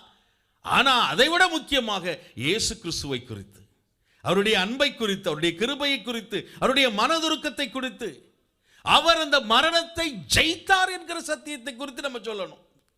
அப்படித்தான் சுவையூட்டுகிற ஒரு வாழ்க்கை வாழ வேண்டும் என்று நம்முடைய ஆண்டவர் விரும்புகிறார். சத்தியத்தை டைல்யூட் பண்ணாம, சத்தியத்தை கலவையாக்காமல், தெளிவாக, நேரடியாக, ஆனால் கனிவோடு நாம் அவர்களுக்கு சொல்லி அவர்களை உற்சாகப்படுத்த வேண்டும் என்று நம்முடைய ஆண்டவர் விரும்புகிறார். 2வதாக, பாதுகாக்கக்கூடியது, பிரிசர்வேட்டிவ். இயேசு கிறிஸ்து வாழ்ந்த காலங்களில் எலக்ட்ரிசிட்டி இல்லை இல்லையா, ரெஃப்ரிஜரேட்டர் இல்லை. அதனால மாமிசத்தை பாதுகாக்கிறதுக்கு உப்பு தான் உபயோகப்படுத்தியிருப்பாங்க. அவங்க நல்ல கொடுத்து வச்சவங்க, ரெஃப்ரிஜரேட்டர் இல்லாத காலங்களில் வாழ்ந்திருக்கிறார்கள். அப்ப பாதுகாக்கக்கூடிய ஒரு பொருள் உப்பு. இன்னைக்கு இந்த சமுதாயம் கெட்டுப்போய் இருக்கிற தனி மனித ஒழுக்கம், நீதி, நியாயம், நேர்மை எல்லாம் கிலோ என்ன விலை என்று கேட்கிற இந்த நாட்களிலே நீங்களும் நானும் இந்த சமுதாயத்தை அவர்களை நீதியின் பாதையிலே நடத்தி அவர்களை நித்திய நரகத்திற்கு செல்லாத அளவிற்கு பாதுகாக்கிற ஒரு உப்பாக விளங்க வேண்டும் என்று நம்முடைய ஆண்டவர் விரும்புகிறார். நான் புரிகிற மாதிரி சொல்றேன், பிராக்டிக்கலா. இப்போ நமக்கு ஒரு பிரதர் இருக்கார் ரூம்ல, சர்ச்சுக்கு வந்துட்டு இருந்தவர் தான், நல்ல ஊழியம் செஞ்சுட்டு இருந்தவர் தான், நல்ல உற்சாகமா எல்லாம் இருந்தவர் தான். இன்னைக்கு அவருடைய வாழ்க்கை கொஞ்சம் டைவர்ட் ஆகி போய்கிட்டு இருக்கு. அப்ப என்ன செய்யணும்? நம்ம கண்டும் காணாமல் இருக்கக்கூடாது. பிரதர் வந்திருக்கீங்க, நீங்க சர்ச்செல்லாம் வந்திருக்கீங்க, நல்ல ஊழியம் செஞ்சிருக்கீங்க, இன்னைக்கு கொஞ்சம் ஊர்ல ஒய்ஃப் இருக்காங்க, பிள்ளைங்க இருக்காங்க, வளர்ந்த பிள்ளைங்க இருக்காங்க, நீங்க இப்படிலாம் போகக்கூடாது அப்படின்னு சொல்லி நல்வழி நடத்தணும். ஆபீஸ்ல ஒருத்தர் எல்லாரையும் மாதிரி இவரும் லஞ்சம் வாங்குறாரு, எல்லாரையும் மாதிரி இவர் ஏமாற்றுறாருன்னா, சார் நீங்க எல்லாம் ஒரு கிறிஸ்டியன், ஒரு பிலீவர், ஒரு சர்ச்சுக்கு போறவங்க, இந்த மாதிரிலாம் நீங்க பண்ணக்கூடாது சார், இப்படிலாம் பண்ண ஆண்டவருடைய தண்டனையை பெற்றுக்கொள்ள வேண்டிய காலம் வரும் அப்படின்னு சொல்லி அவர்களை நல்வழிப்படுத்த வேண்டிய உப்பாக நீங்கள் இருக்க வேண்டும் என்று நம்முடைய ஆண்டவர் விரும்புகிறார். 2 கொரிந்தியர் 2ஆம் அதிகாரம் 15 17 வரை வாசிங்க. 2 கொரிந்தியர் 2ஆம் அதிகாரம் 15 17. ரட்சிக்கப்படுகிறவர்களுக்குள்ளேயும் கெட்டு போகிறவர்களுக்குள்ளேயும் நாங்கள் தேவனுக்கு கிறிஸ்துவின் அர்க்கந்தமாயிருக்கிறோம். ரட்சிக்கப்படுகிறவர்களுக்கு உள்ளேயும் கெட்டு போகிறவர்களுக்கு உள்ளேயும் நாங்கள் தேவனுக்கு கிறிஸ்துவின் நற்கந்தமாயிருக்கிறோம், நற்கந்தமாயிருக்கிறோம். For we are to God the aroma of Christ among those who are being saved and those who are perishing. ஒரு எச்சரிக்கை இயேசு கிறிஸ்து சொல்றார், நம்முடைய ஆண்டவராகிய இயேசு கிறிஸ்து. உப்பானது சாரமற்று போனால் எதனாலே சாரமாக்கப்படும். கனெக்ஷன் வேணும், இணைந்து செயல்படணும். ஆனா கண்டாமினேஷன் ஆயிடக்கூடாது, கலப்படம் ஆயிடக்கூடாது. உப்பு கனெக்ஷன் வேணும், இணைப்பு வேணும், இணைந்து செயல்படணும். ஆனா கண்டாமினேஷன், கலப்படம் ஆயிடக்கூடாது. ஒரு வசனத்தை வாசிக்கலாம். எண்ணாகமம் 11:4. பின்பு அவர்களுக்குள் இருந்த பல ஜாதியான அந்நிய ஜனங்கள் மிகுந்த இச்சையுள்ளவர்களானார்கள். இஸ்ரவேல் புத்திரரும் திரும்ப அழுது நமக்கு இறைச்சியை புசிக்க கொடுப்பவர் யார்? நமக்கு அவங்களுக்கு கண்டேஜியஸ் டிசீஸ் வந்துட்டு, கனெக்ஷன் இருந்தது, அது கண்டாமினேஷனா மாறிட்டு. இணைப்பு இருந்தது, அது கலப்படமா மாறிட்டு. அதனாலதான் அப்போஸ்தலனாகிய பவுல் ரோமருக்கு எழுதும்போது ரோமர் 12:1-2 வாசிங்க. ரோமர் 12:1-2. அப்படி இருக்க சகோதரரே, நீங்கள் உங்கள் சரீரங்களை பரிசுத்தமும் தேவனுக்கு பிரியவுமான ஜீவ பலியாக ஒப்பு கொடுக்க வேண்டும் என்று தேவனுடைய இரக்கங்களை முன்னிட்டு உங்களை வேண்டிக் கொள்கிறேன். இதுவே நீங்கள் செய்யத்தக்க புத்தியுள்ள ஆராதனை. நீங்கள் இந்த பிரபஞ்சத்திற்கு ஒத்த வேஷம் தெரியாமல், இந்த பிரபஞ்சத்திற்கு ஒத்த வேஷம் தெரியாமல் தேவனுடைய நன்மையும் பிரியமும் பரிபூரணமான சித்தம் இன்னதென்று பகுத்தறியத்தக்கதாக உங்கள் மனம் புதிதாகிறதினாலே நீங்கள் மறுரூபமா. Do not conform any longer to the pattern of this world. Do not conform any longer to the pattern of this world, but be transformed by the renewing of your mind. Do not conform, be transformed. அவர்களைப் போல நீங்க மாறிராதீங்க, அவர்களோடு நீங்க கலப்பட செய்திராதீங்க. ஆனா ஆண்டவராகிய இயேசு கிறிஸ்துவோடு இணைந்து நடக்கும்போது நம்முடைய மனம் மறுரூபமாகிறது. ஹல்லேலூயா, ஹல்லேலூயா. இரண்டாவதாக ஆண்டவராகிய இயேசு கிறிஸ்து சொல்கிறார் 14ஆம் வசனத்தில், நீங்கள் உலகத்திற்கு வெளிச்சமாய் இருக்கிறீர்கள். நீங்க உலகத்திற்கு வெளிச்சமாய் இருக்கு. You are the light of the world. You are the light of the world. வெளிச்சமாக மாற முயற்சி செய்யுங்கள் என்று சொல்லவில்லை. Try to be a light அப்படின்னு சொல்லல. You are the light. நீங்கள் வெளிச்சமாய் இருக்கிறீர்கள். யாரை பார்த்து சொன்னாரு? அமெரிக்கன் பார்லிமெண்ட்ல, யூகே பார்லிமெண்ட்ல இருக்கவங்களை பார்த்து சொன்னாரா? அல்லது இந்தியன் பார்லிமெண்ட்ல இருக்கவங்களை பார்த்து சொன்னாரா? அல்லது பெரிய பிசினஸ் கவுன்சில்ல இருக்கிற அவங்கள பார்த்து சொன்னாரா? ஆர்டினரி சீஷர்களை பார்த்து, அவங்க கூட வந்தவங்களை பார்த்து சொன்னார், நீங்கள் உலகத்திற்கு நீங்கள் உப்பாய் இருக்கிறீர்கள், வெளிச்சமாய் இருக்கிறீர்கள். யோவான் 8ஆம் அதிகாரம் 12ஆம் வசனத்தில் நாம் வாசிக்கிறோம், ஆண்டவர் இயேசு கிறிஸ்து தன்னை குறித்து சொல்லும்போது, நான் உலகத்திற்கு ஒளியாய் இருக்கிறேன், என்னை பின்பற்றுகிறவன் இருளிலே நடவாமல் ஜீவ ஒளியை அடைந்திருப்பான். ஜீவ ஒளியை அடைந்திருப்பான். பவுல் சொல்கிறார் எபேசியர் 5:8, இப்பொழுதோ கர்த்தருக்குள் வெளிச்சமாய் இருக்கிறீர்கள், வெளிச்சத்தின் பிள்ளைகளாய் நடந்து கொள்ளுங்கள். வெளிச்சத்தின் பிள்ளைகளாய் நீங்கள் நடந்து கொள்ளுங்கள். இன்னொரு வசனத்தை வாசிக்கலாம், 2 கொரிந்தியர் 4:6, 2 கொரிந்தியர் chapter 4:6. இருளிலிருந்து வெளிச்சத்தை பிரகாசிக்க சொன்ன தேவன், இருளிலிருந்து வெளிச்சத்தை பிரகாசிக்க சொன்ன தேவன் இயேசு கிறிஸ்துவின் முகத்தில் உள்ள தமது மகிமையின் அறிவாகிய ஒளியை தோன்ற பண்ணும் பொருட்டாக எங்கள் இருதயங்களிலே பிரகாசித்தார். யாருடைய இருதயங்களிலே பிரகாசித்தார்? யாருடைய இருதயங்கள்ல? அதனால தான் நாம பிரகாசிக்கிறோம், நாம் வெளிச்சம் கொடுக்கிறோம். நம்மிடத்தில் வெளிச்சம் இல்லை, நிலாவிடத்தில் வெளிச்சம் கிடையாது. சூரியனுடைய வெளிச்சத்தை பிரதிபலிக்கிறது. மூன், அதுக்கு வெளிச்சம் கிடையாது, சூரியனுடைய வெளிச்சத்தை பிரதிபலிக்கிறது. Not providing light on its own, reflecting the light of the sun. ஒளிக்கு 2 குணாதிசயங்கள் உண்டு, குவாலிட்டிஸ். ஒன்று இருளை அகற்றும், இன்னொன்று வெளிச்சம் காட்டும், வழிகாட்டும். இன்னைக்கு இருள் நிறைந்த இந்த வாழ்க்கையிலே ஆவிக்குரிய நிலையை நான் சொல்லுகிறேன். நம்மை சுற்றி இருக்கிறவர்கள் அநேக, உங்களுக்கும் தெரியும், நானும் பார்க்கிறேன், எத்தனையோ மக்கள் ஆவிக்குரிய நிலையிலே இருளான வாழ்க்கையிலே இருக்கிறார்கள், திசை தெரியாமல் இருக்கிறார்கள், இவைகளிலிருந்து எப்படி வெளியே வர முடியும் என்று இருக்கிறார்கள். அவர்கள் மத்தியிலே நீங்களும் நானும் வெளிச்சமாக இருக்கிறோமா? ஆபீஸ்ல எல்லாரும் லேட்டா தான் வராங்க, எல்லாரும் 8:40 வந்துட்டு 8 மணி டைரியில சைன் பண்றாங்கன்னா நம்மளும் பண்ணா நம்ம வெளிச்சமா இல்லை. லஞ்சம் கொடுத்து தான் பணம் கொடுத்து தான் காலேஜ் அட்மிஷன் வாங்க முடியும், பணம் கொடுத்து தான் ஜாப் வாங்க முடியும், பணம் கொடுத்தா தான் இந்த காரியம் செய்ய முடியும்னு சொல்லுகிற இடத்துல நாமளும் கொஞ்சம் ஒரு கவரில் போட்டு கொடுத்தா நாம வெளிச்சமா இல்லை. பிரதர் பெனடிக்ட் அன்னைக்கு பிரதர்ஸ் மீட்டிங்கில் ஒரு அருமையான காரியத்தை சொன்னார். அருமையான காரியம் இல்லை, வேதனையான காரியம் அது. ஒரு ஓனர் எம்ப்ளாயியை கூட்டி வச்சு 40 நிமிஷம் ஆண்டவரை பற்றி சொல்றாரு, சத்தியத்தை சொல்றாரு. ஆனால் 4-5 மாதம் சம்பளம் கொடுக்காம வச்சிருக்கார். எங்கே வெளிச்சமாய் நாம் இருக்கிறோம்? 1 பேதுரு 2ஆம் அதிகாரம் 9-12 வரை வாசிங்க பிரதர். 1 பேதுரு 2ஆம் அதிகாரம் 9-12. நீங்களோ உங்களை அந்தகாரத்தினின்று நம்முடைய ஆச்சரியமான ஒளியினிடத்திற்கு வரவழைத்தவருடைய புண்ணியங்களை அறிவிக்கும்படிக்கு தெரிந்து கொள்ளப்பட்ட சந்ததியாயும் ராஜரீகமான ஆசாரிய கூட்டமாயும் பரிசுத்த ஜாதியாயும் அவருக்கு சொந்தமான ஜனமாயும் இருக்கிறீர்கள். முன்னே நீங்கள் தேவனுடைய ஜனங்களாய் இருக்கவில்லை, முன்னே நீங்கள் தேவனுடைய ஜனங்களாய் இருக்கவில்லை, இப்பொழுதோ அவருடைய ஜனங்களாய் இருக்கிறீர்கள். இப்பொழுதோ அவருடைய ஜனங்களாய் இருக்கிறீர்கள். முன்னே நீங்கள் இரக்கம் பெறாதவர்களாய் இருந்தீர்கள், முன்னே நீங்கள் இரக்கம் பெறாதவர்களாய் இருந்தீர்கள், இப்பொழுதோ இரக்கம் பெற்றவர்களாய் இருக்கிறீர்கள்.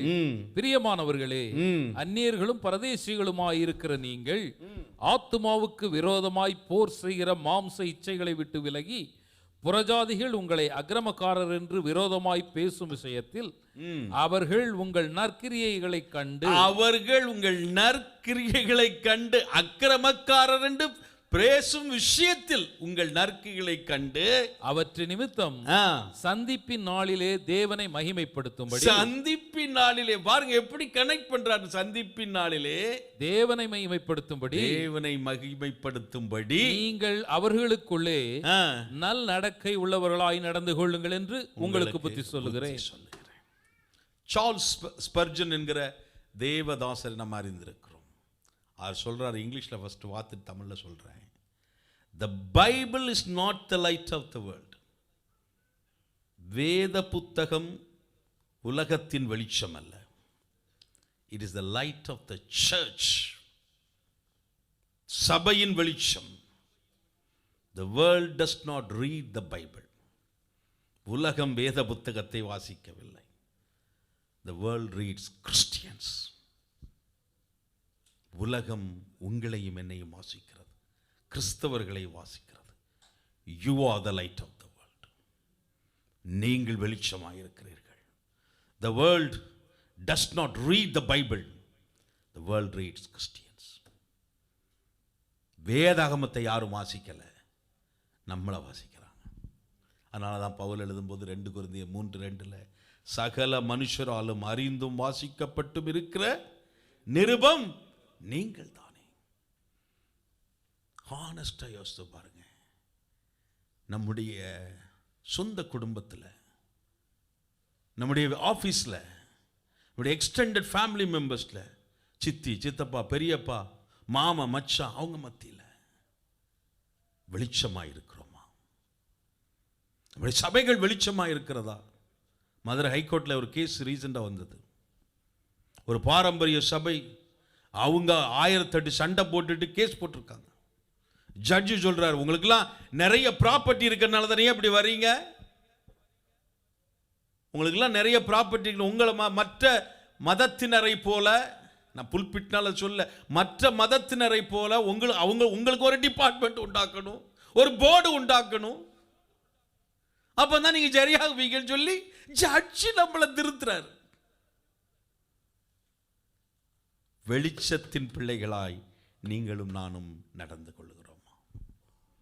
ஸ்காட்லாண்டில் கிளாஸ்கோ யூனிவர்சிட்டியில் ஹெலன் ஈவிங்கிற ஒரு வாலிப பெண்ணை குறித்து நான் சமீபத்தில் வாசித்தேன். என்னை ரொம்ப ஒரு சேலஞ்ச் பண்ணுற ஒரு டெஸ்ட்மனியாக இருந்தது. அது 22 வயதிலே ஆண்டவரை எடுத்துக்கொண்டார். பெரிய புத்தகமெல்லாம் எழுதலை, பெரிய பிரசங்கெல்லாம் பண்ணலை, பெரிய மியூசிக்கோ அல்லது பாடலோ படிக்கலை, ஆனால் ஆர்டினரி பிலீவர். காலையில் 5 மணிக்கு எழுந்து பைபிள் வாசித்து ஜெபம் பண்ணும்போது அவங்க ஜெபம் பண்ண அந்த பெண் ஜெபம் பண்ண ஒரு புத்தகத்தில் 300 மிஷினரிகளுடைய பேர் இருந்தது. அவங்களும் ரஷ்யாவுக்கு போகணும்னு சொல்லி கிளாஸ்கோ யூனிவர்சிட்டியில் ரெஜிஸ்டர் பண்ணாங்க. அதுக்குள்ள ஆண்டவர் எடுத்துக்கொண்டார்.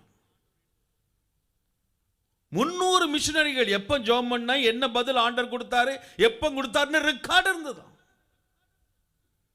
அதை விட என்ன ரொம்ப அசைச்சது, யூனிவர்சிட்டியில் அந்த பெண் வரும்போது அங்கே ஃப்ரெண்ட்ஸு அவங்க எல்லாம் வந்து ரொம்ப ஜாலியாக, ரொம்ப கேவலமாக, ஃபில்த்தியாக, ஆபாசமாக ஜோக் அடித்து பேசிட்டு இருக்கவங்கெல்லாம் இந்த பெண் வந்துச்சுன்னா, Helen is coming, Helen is coming, Helen is coming, Helen is coming, எல்லாம் அமைதியாக இருவாங்களாம். நான் இதை பார்த்து யோசித்து பார்த்தேன்.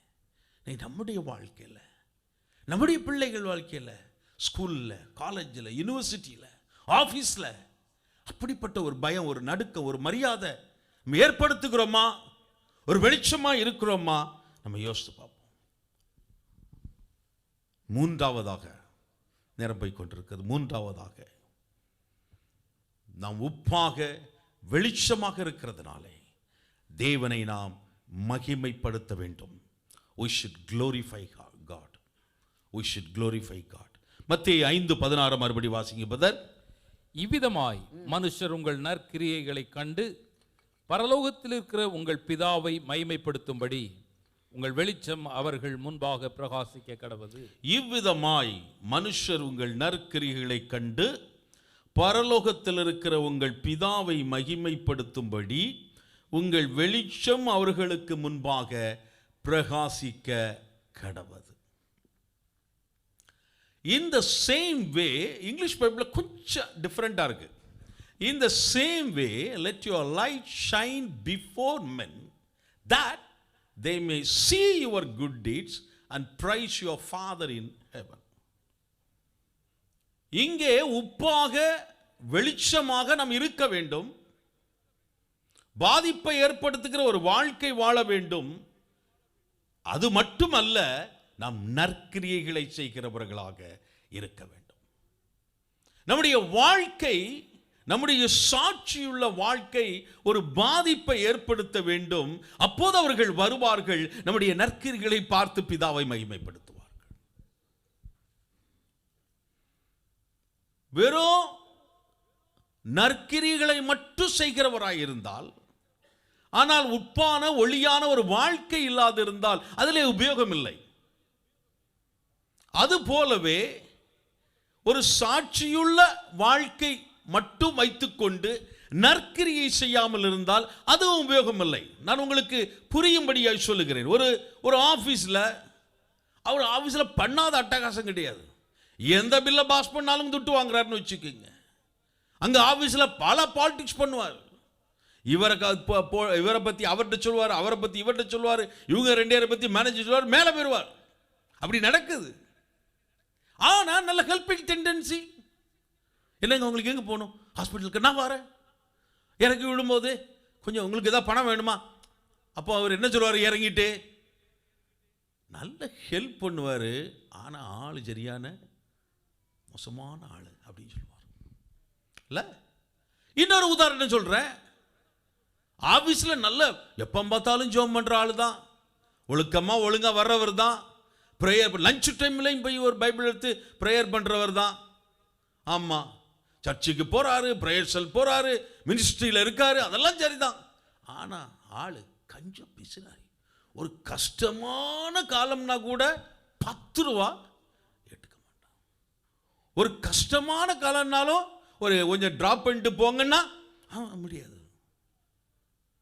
அப்போ நீங்கள் உங்களுக்கு புரியும், நம்முடைய வாழ்க்கையில் சாட்சி இருக்கணும், நற்கிரியை இருக்கணும். ஆமென். ரட்சிப்பிலே நாம் நிலைத்திருக்க வேண்டும். அந்த ரட்சிப்பின் கிரியாகிய நற்கிரிகளை நாம் செய்ய வேண்டும். எபேசியர் 2ஆம் அதிகாரம் 8-10 வரை வாசிங்க. எபேசியர் 2ஆம் அதிகாரம் 8-10. கிருபையினாலே விசுவாசத்தை கொண்டு ரட்சிக்கப்பட்டீர்கள். இது உங்களால் உண்டானதல்ல, இது தேவனுடைய ஈவு. ஒருவரும் பெருமை பாராட்டாதபடிக்கு இது கிரியைகளினால் உண்டானதல்ல. ஏனெனில் நற்கிரியைகளை செய்கிறதற்கு நாம் கிறிஸ்து இயேசுவுக்குள் ரட்சித்தார் ஆண்டவர். சிருஷ்டிக்கப்பட்டு தேவனுடைய செய்கையாயிருக்கிறோம். அவைகளில் நாம் நடக்கும்படி அவர் முன்னதாக அவைகளை ஆயத்தம். அவர் ரொம்ப ஈஸியா உங்களுக்கு புரியுற மாதிரி எளிமையா சொன்னா, ஆல்ரெடி பிளான் பண்ணி வச்சிருக்காரு. உங்களை ரட்சித்ததே அதுக்கு தான். என்னையும் உங்களை ரட்சித்ததே அதுக்கு தான். ரட்சிப்பு கிரியையினாலே அல்ல, நல்ல கவனிங்க, ரட்சிப்பு கிரியையினாலே அல்ல, ஆனால் கிரியை செய்ய ரட்சிக்கப்பட்டிருக்கிறோம். கிரியை செய்ய ரட்சிக்கப்பட்டிருக்கிறோம். இன்னைக்கு உலகத்தில் 2.3 to 2.38 பில்லியன் பீப்புள் வந்து கிறிஸ்டியன். அதாவது கிறிஸ்டியன்கிறது சும்மா டோட்டல் பாப்புலேஷன் 29லேருந்து 30% மக்கள் தான் இருக்கிறாங்க. இந்தியாவில் நீங்கள் பார்த்தீங்கன்னா 2.3 to 3%, 2.3லேருந்து 3. ஒருவேளை சீக்ரெட் கிறிஸ்டியன்ஸ் இருக்கலாம், அந்த ஸ்டாட்டிஸ்டிக்ஸ் தெரியல. ஆண்டவராக இயேசு கிறிஸ்து மெய்யான தேவன். அவர் அன்புள்ளவர், கிருபையுள்ளவர், இரக்கமுள்ளவர், அதே மாதிரி வல்லமையுள்ளவர், பராக்கிரமம் செய்கிறவர், அற்புதம் செய்கிறவர். இப்போ ஏன் இந்த தாமதங்கள்? ஏன் இவ்வளவு நாள் நம்ம ரீச் பண்ண முடியாம நிலைமையில நாம் இருக்கிறோம்? சுவிசேஷ பணிகள் தடைபட்டு இருக்கிறதா? இயேசுவை அறியாதவர்கள் இருக்கிறார்களா? இல்ல. கிறிஸ்தவ சமுதாயம் பாதிப்பை ஏற்படுத்துகிற வாழ்க்கை வாழவில்லை. We fail, including me, we fail to make an impact in the society. சுவிசேஷ பணியினால் உடனே எல்லாரும் அடுத்த நாள் நாளை காலை எல்லாம் பெட்டியை எடுத்துட்டு பீகார் போங்க, குஜராத் போங்கன்னு இல்லை. அல்ல ஒரு outreach ministry one of the good ministry. ஆனால் அது மட்டும் இல்லை, எத்தனையோ மினிஸ்ட்ரிகள் சபையில் இருக்கு. ஆனால் எல்லாத்தை விட முக்கியமான மினிஸ்ட்ரி என்னன்னா, நீங்களும் நானும் இருக்கிற இடத்துல உப்பாக வெளிச்சமாக இருப்பது. அகஸ்டின் ஒரு தடவை சொன்னாங்க, அங்க போய் மலைவாழ் மக்கள் மத்தியில் அல்லது பீகார்ல போய் நம்ம சொல்றது, இயேசு பற்றி சொல்றது எளிது. ஆனால் வாழுகிற இடத்துல, நம்முடைய சொந்த குடும்பத்தில், நாம பழகிற ஆபீஸ்ல, நம்முடைய ரூம்ல கிறிஸ்துவை வெளிப்படுத்துகிறவர்களாக இருக்கிறோமா? கிறிஸ்துவை வெளிப்படுத்துகிறவர்களாக நம்ம இருக்கிறோமா? யோசித்து பார்ப்போம். ஒரு வசனத்தை வாசிங்க, 2 கொரிந்தியர் 9:8-15. 2 கொரிந்தியர் 9:8-15. மேலும் நீங்கள் எல்லாவற்றிலும் எப்பொழுதும் சம்பூர்ணமுடையவர்களாயும் சகலவித நற்கிரியைகளிலும் பெருகிறவர்களாகியும் இருக்கும்படியாக தேவன் உங்களிடத்தில் சகலவித கிருபையையும் பெருக செய்ய வல்லவராயிருக்கிறார். வாரியரைத்தான் ஏழைகளுக்கு கொடுத்தான், அவனுடைய நீதி என்றென்றைக்கும் நிற்கும் என்று எழுதியிருக்கிறபடியாகும். விதைக்கிறவனுக்கு விதையையும் புசிக்கிறதற்கு ஆகாரத்தையும் அளிக்கிறவர் உங்களுக்கு விதையை அளித்து அதை பெருக பண்ணி உங்கள் நீதியின் விளைச்சலை வர்த்திக்க செய்வார். தேவனுக்கு எங்களால் ஸ்தோத்திரம் உண்டாவதற்கு ஏதுவாயிருக்கும் மிகுந்த உதார குணத்திலே நீங்கள் எவ்விதத்திலும் சம்பூர்ணமுள்ளவர்களாவீர்கள். இந்த தர்ம சகாயமாகிய பணிவிடை பரிசுத்தவான்களுடைய குறைவுகளை நீக்குகிறதும் அல்லாமல் அநேகர் தேவனை ஸ்தோத்தரிப்பதினாலே சம்பூர்ண பலனுள்ளதாயும் இருக்கும். அவர்கள் இந்த தர்ம சகாயத்தினாலாகிய நன்மையை அனுபவித்து நீங்கள் கிறிஸ்துவின் சுவிசேஷத்தை கீழ்ப்படிதலோடே. இது என்ன அர்த்தம்னா, நீங்கள் கிறிஸ்துவின் சுவிசேஷத்தை கீழ்ப்படிதலோட அறிக்கையிடுகிறது நிமித்தம் எழுதப்பட்டிருக்கு. என்னன்னா, நீங்க வெறும் வார்த்தையால சுவிசேஷத்தை சொல்லல, நீங்க உங்களுடைய வாழ்க்கையில நீங்க சொல்றீங்க. உங்க பர்ஸை திறந்து, இருதயத்தை திறந்து, கையில எடுத்து தர்ம பணிக்கு, சகாய பணிக்கு, சுவிசேஷ பணிக்கு நீங்க கொடுக்கிறவர்களா இருக்கிறீர்கள். பவுல் அந்த பியூட்டிஃபுல்லா எழுதுறார். யுஎஸ் பிரசிடென்ட் வுட்ரோ வில்சன்கிறவர் ஒரு சம்பவத்தை எழுதுறார். வுட்ரோ வில்சன் ஒரு நாள் பார்பர் ஷாப்புக்கு போனாராம். போயிட்டு முடி வெட்டும் போது இன்னொருத்தர் பக்கத்தில் வந்து உட்கார்ந்து இருக்கார். உட்காந்து உங்களுக்கு தெரியல, பார்பர் ஷாப்பில் போனால் பேசிகிட்டே தான் இருப்பாங்க. ஏன்னா அவங்களுக்கு அப்போ தான் வந்து இது தெரியாது. அப்போ பக்கத்தில் வந்து உட்கார்ந்தவர் அவர்கிட்ட நல்லா பேசியிருக்கார், அக்கறையாக விசாரித்திருக்கார். பர்சனல் இன்ட்ரெஸ்ட்னு அவர் எழுதுறார் இங்கிலீஷில். ரொம்ப அக்கறையாக விசாரிச்சிருக்கார். அவர் பிரசங்கம்லாம் பண்ணலை, அவர் அன்பை வெளிப்படுத்தி அப்படி அருமையாக பேசிட்டு இருந்திருக்கிறார். இவர் சொல்றாரு, பிரசிடென்ட் சொல்றாரு, ஒரு இவாஞ்சலிக்கல் சர்வீஸ் மாதிரி நடந்திருக்கு. முடிஞ்ச பிறகு அவர் போயிட்டாராம்.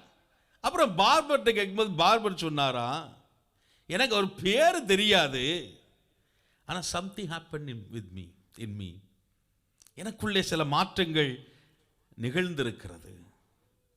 He elevated my thoughts. He elevated me. என்னுடைய சிந்தனைகளை அவர் உயர்த்தி விட்டார். எனக்குள் ஒரு மாற்றம் நிகழ்ந்திருக்கிறது, என்னுடைய சிந்தனைகளை உயர்த்தி விட்டார்னு சொல்லி. அதுக்கப்புறம் தான் அவங்க ரியலைஸ் பண்ணாங்க, வந்தவர் தேவதாசனாகிய டிஎல் மூடி. தேவதாசனாகிய டிஎல் மூடி. நான் இதை படிக்கும்போது யோசிப்பேன், நம்ம கூட எத்தனையோ பேர் பழகிட்டு தானே இருக்காங்கல்ல. லிஃப்டில் இருக்காங்க, நம்ம போகிற இடத்துல இருக்காங்க, மெட்ரோவில் இருக்காங்க, சைட்டில் இருக்காங்க, இல்லை கேம்பில் இருக்காங்க. நம்ம சொந்தக்காரங்க எத்தனையோ பேர் இருக்காங்க. ஊருக்கு போகும்போது எத்தனை பேருடைய வாழ்க்கையில் ஒரு மாற்றத்தை நம்ம கொடுக்குறோம்?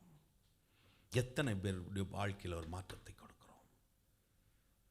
வெறும் பணம் கொடுக்கறத நான் சொல்லலை, நம்முடைய நேரத்தை, நம்முடைய தாளந்துகளை, நம்முடைய திறமைகளை, நற்கிரிகளை செய்து பிதாவை அவர்கள் மகிமைப்படுத்துகிற விதத்தில் நம்முடைய வாழ்க்கை இருக்கிறதா? ஒரு மிஷனரி ஒரு லெட்டரில் என்ன பார்த்தேன், ஒரு இந்து பெண், ரட்சிக்கப்பட்ட பெண், ஆனால் ஃபர்ஸ்ட் சர்வீஸில் சொல்லலை, ரட்சிக்கப்பட்ட பெண், கணவன் ரட்சிக்கப்படாதவர், பயங்கரமாக கொடுமைப்படுத்துவாராம், சமையல் சரியில்லைன்னு இது பண்ணுவாராம், வீடு கிளீனாக இல்லைன்னு சொல்லி. அப்போ அந்த மிஷினரி கேட்டு, நீங்கள் என்னம்மா பண்ணுவீங்க அப்படின்ட்டு. நான் பண்ணுவேன், சூப்பராக சமையல் பண்ணிடுவேன். அவர் கேட்கறதுக்கு இது மேலாக என்ன செய்வேன், சமையல் பண்ணிடுவேன். வீடு சுத்தமாக இல்லைன்னு சொல்லி அவர் என்ன எப்பவும் சத்தம் போடுறதுனால பழிங்க மாதிரி ஆக்கிடுவேன் வீடை. பார்த்தார், அவர் ரொம்ப நாளாக தாக்கு பிடிக்க முடியல, அவரும் ஆண்டவரை ஏற்றுக்கொண்டார். சரி, வசனங்களை நாம் வாழ வேண்டும். உப்பாக வெளிச்சமாக நீங்களும் நானும் இருக்க வேண்டும் என்று நம்முடைய ஆண்டவர் விரும்புகிறார். நம்முடைய தனிப்பட்ட வாழ்க்கையில், நம்முடைய குடும்பத்தில் நாம் வெளிச்சமாக இருக்கிறோமா? நற்கிரிகளை செய்கிறோமா? இன்னைக்கு சபைகள், பெரிய பெரிய மெகா சபைகள், மெகா கட்டிடங்கள், எத்தனை ஹாஸ்பிட்டல்ஸும், எத்தனை ஆர்ஃபனேஜஸும், எத்தனை முதியோர் அந்த இல்லங்களும் திறந்திருக்கும். யோசிச்சு பாருங்க. குறிப்பா ஆவிக்குரிய சபைகள் திறந்திருக்கும். அந்த காலத்திலிருந்து வந்தவங்க ஆரம்பிச்ச அந்த ஹாஸ்பிட்டல்ஸும், அந்த ஸ்கூல்ஸும், அந்த யூனிவர்சிட்டி தான் இருக்கு. அதையிலுமே குழப்பம் நடந்துட்டு இருக்கு. இன்னைக்கு சுவிசேஷ பணிகள் மிக முக்கியம், ஆனால் சமுதாய பணிகள் முக்கியம். சமுதாய பணி சுவிசேஷ பணியோட முக்கியம் என்று நான் சொல்ல வரவில்லை. ஆனால் அந்த சுவிசேஷ பணியோடு சமுதாய பணியும் இணைந்து செயல்பட்டால் தான் நம்முடைய தேசத்திலே மாற்றங்களை உண்டு பண்ண முடியும். இன்னைக்கு நீங்களும் நானும் இருக்கிற இடத்துல உப்பாய் வெளிச்சமாய் இருக்க தேவ சமூகத்தில் ஒப்புக் கொடுப்போம். குற்ற உணர்ச்சி அடையக்கூடாது. ஐயோ இப்படி இருந்துட்டேன், அதெல்லாம் முடிஞ்சு போச்சு. ஆண்டவருடைய மெசேஜ் அந்த மெசேஜ் இல்லை. Let's take the first step. ஒரு தீர்மானம் எடுப்போம். இன்னையிலிருந்து நான் இருக்கிற இடங்களிலே நான் ஒரு உப்பாக வெளிச்சமாக நான் மாறுவேன். எனக்கு என்ன பிரதர் இருக்கு, நானே அப்படி இல்லை. ஒரு வசனத்தை மட்டும் வாசித்து முடிக்கலாம். 1 பேதுரு 4ஆம் அதிகாரம் 10-11 வாசிங்க பிரதர். 1 Peter chapter 4:10-11. அவனவன் பெற்ற வரத்தின்படியே நீங்கள் தேவனுடைய பற்பல கிருபையுள்ள ஈவுகளை பகிர்ந்து கொடுக்கும் நல்ல உக்கிரானக்காரர் போல ஒருவருக்கொருவர் உதவி செய்யுங்கள். ஒருவன் போதித்தால் தேவனுடைய வாக்கியங்களின்படி போதிக்க கடவன். ஒருவன் உதவி செய்தால் தேவன் தந்த. எல்லாரும் பிரசங்கம் பண்ண அவசியம் இல்லை. கொஞ்சம் உதவி ஹெல்ப் பண்ணுங்க, கொஞ்சம் ஹெல்ப் பண்ணுங்க, கொஞ்சம் டைமை கொடுங்க. ஒரு ஃபோன் பண்ணா போதும். நீ எத்தனையோ பிரதர்ஸ் இந்த ஊரில் இருக்காங்க, எத்தனையோ ஃபேமிலிஸ் இந்த ஊரில் இருக்காங்க. ஒரு ஃபோன் பண்ணி கொஞ்சம் நேரம் பேசினா போதும். சமீபத்தில் ஒரு சகோதரனை பார்த்தேன். நானே பொதுவாக நல்லா பேசிகிட்டே இருப்பேன், யார்கிட்ட பேசினாலும். என்னையே அவர் பேச விடல. கிட்டத்தட்ட 1.25 மணி நேரம் அவரே பேசிட்டு இருந்தார். எனக்கு நான் இடையில புகுந்து பேசலாம் என்பது வாய்ப்பே இல்லை. பேசிக்கிட்டே இருக்க, கொட்டிக்கிட்டே இருக்க. அப்புறம் என்னை பற்றி திருப்பி ஒருத்தர் சொல்லி என்னை ரெஃபர் பண்ணுறேன்னு சொல்லியிருக்காரு. அண்ணன்ட்ட பேசினது நல்ல ஆறுதலாக இருந்திருக்கு. நான் சொன்னேன், ஒரு வார்த்தை நான் பேசல ஐயா ஆறுதலா. அவர் பேசினாரு, நான் கேட்டேன்.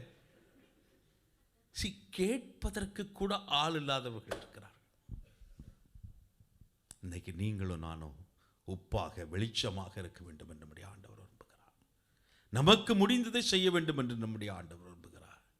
நம்முடைய இருதயத்தை திறந்து நமக்கு முடிந்த திராணியின்படி, தேவன் அளித்த கிருபையின்படி உதவ வேண்டும் என்று நம்முடைய ஆண்டவர் விரும்புகிறார்.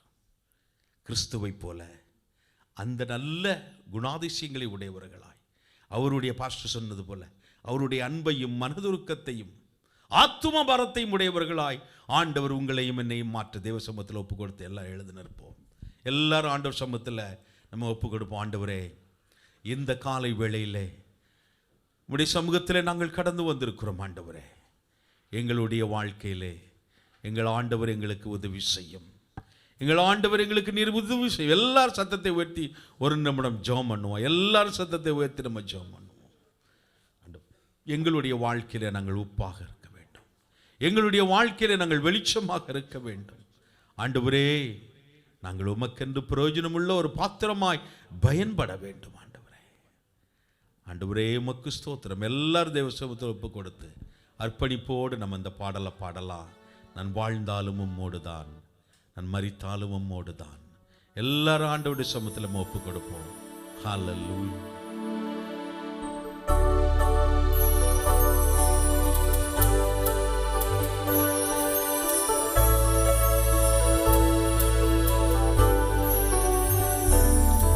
நான் வாழ்ந்தாலும்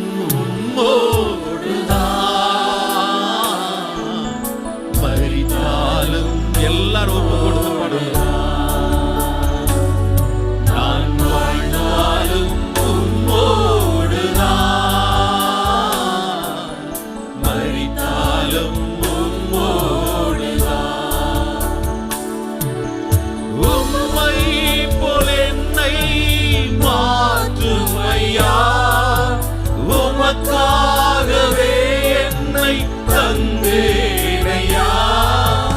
உம்மை போல் என்னை மாற்றுமையா, உமக்காகவே என்னை தந்தேனையா.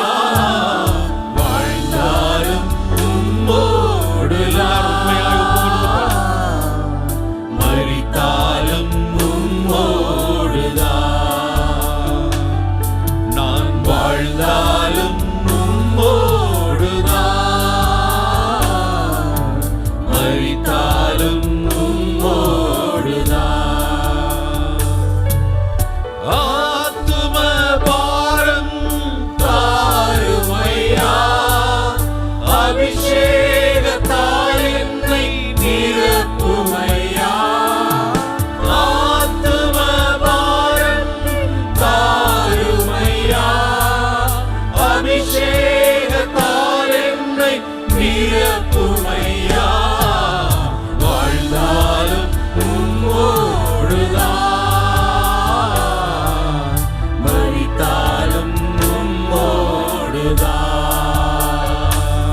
நான் வாழ்ந்தாலும் உம்மோடுதான், மரித்தாலும் உம்மோடுதான். கண்களை மூடினவராக கேட்ட வசனத்திற்கு நம்மை ஒப்பு கொடுத்தவராக ஒருடம் சிந்திப்போம்.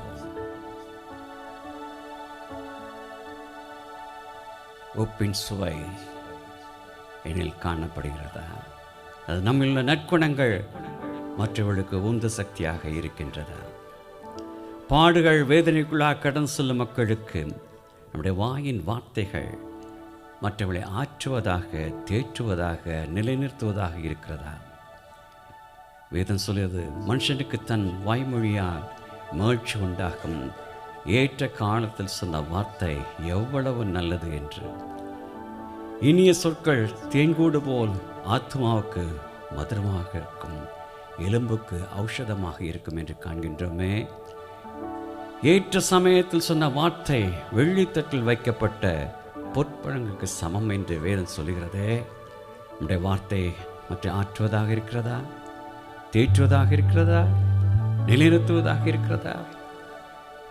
நம்முடைய ஜீவன் மற்றவர்களுக்கு வெளிச்சத்தை கொடுப்பதாக இருக்கின்றதா? தேவன் நம்மை எப்படியாக கிருபையாக மீட்டார் என்று பார்த்தோம். நீங்களும் உங்களை அந்தகாரத்திலிருந்து ஆச்சரியமான ஒரு எழுத்துக்கு வரவழைத்தவுடைய புண்ணியங்களை அறிவிக்கும்படி தெரிந்து கொள்ளப்பட்ட சந்ததி, ராஜரிக ஆசாரிய கூட்டம், பரிசுத்த ஜாதி, சொந்தமாக ஜனமாக இருக்கும் பொழுது எம்மட்டுமாக நாம் ஒரு மலையில் இருக்கும் பட்டணமாக, ஒரு விளக்கு தண்டிருக்கும் விளக்காக மற்றவர்களை கிறிஸ்துவண்டை நாம் வழிநடத்துகின்றோம். What impact we have made in others' life. நம்முடைய ஜீவியம் மற்றவர்களை எம்மற்றமாக மாற்றி இருக்கிறது. ஒரு சாட்சி நம்மள் காணப்படுகிறதா? அதுதான் முக்கியமான காரியம். பிரியமானவர்களே, ஒப்பு கொடுப்போம். கர்த்தர் பெரிய காரியங்களை செய்வார். ஜலதாப்பனே, இந்த அருமையான ஆசிக்கப்பட்ட மன மகிழ்ச்சி இந்த நாளுக்காக நன்றி. கர்த்தருடைய வார்த்தை வந்து எங்களை ஆற்றி தேற்றி அதே நேரத்தில் எங்களை உணர்த்துவித்த கிருபைக்காக நன்றி. கர்த்தருடைய வார்த்தைக்கு நாங்கள் கீழ்ப்படுகிறோம். விதைக்கப்பட்ட வசனங்கள் ஒவ்வொரு ஜீவித்திலும் 30ஆக 60ஆக 100ஆக கண்டிருந்த நாத்தை மைப்படுத்த போகிற கிருபைக்காக நாங்கள் நன்றி சேர்த்துறப்பா. பேசமான திறத்துக்குள் மறித்துக் கொள்வீராக. விதைக்கப்பட்ட வசனங்களுக்காக வார்த்தைக்காக நன்றி சேர்த்துறோம். அதில் ஜீவிக்கு எங்களை தத்தம் செய்கிறோம். சமத்தில் எங்களை தாழ்த்துகிறோம். எல்லா வல்லக்கத்திர இயேசு கிறிஸ்து ஜெபிக்கிறோம் பரம்பிதாவே. நம்முடைய கர்த்தராகிய இயேசு கிறிஸ்து கிருபையும் பிதாவாக என்ற அன்பும் பரிசுத்த ஆவியுடைய ஐக்கியமும் வழிநடத்தலும் பாதுகாப்பும் நம் அனைவரோடு இன்றும் என்றும் எப்பொழுதும் இருப்பதாக. இந்த கண்மலை அரணான கோட்டையானா, நீதிமானை தள்ளாட விடவே மாட்டான். இந்த கண்மலை அரணான கோட்டையானா, நீதிமானை தள்ளாட விடவே மாட்டான். அவர் இந்த கண்மலை அரணான கோட்டையானா, அவர் இந்த கண்மலை அரணான கோட்டையானா.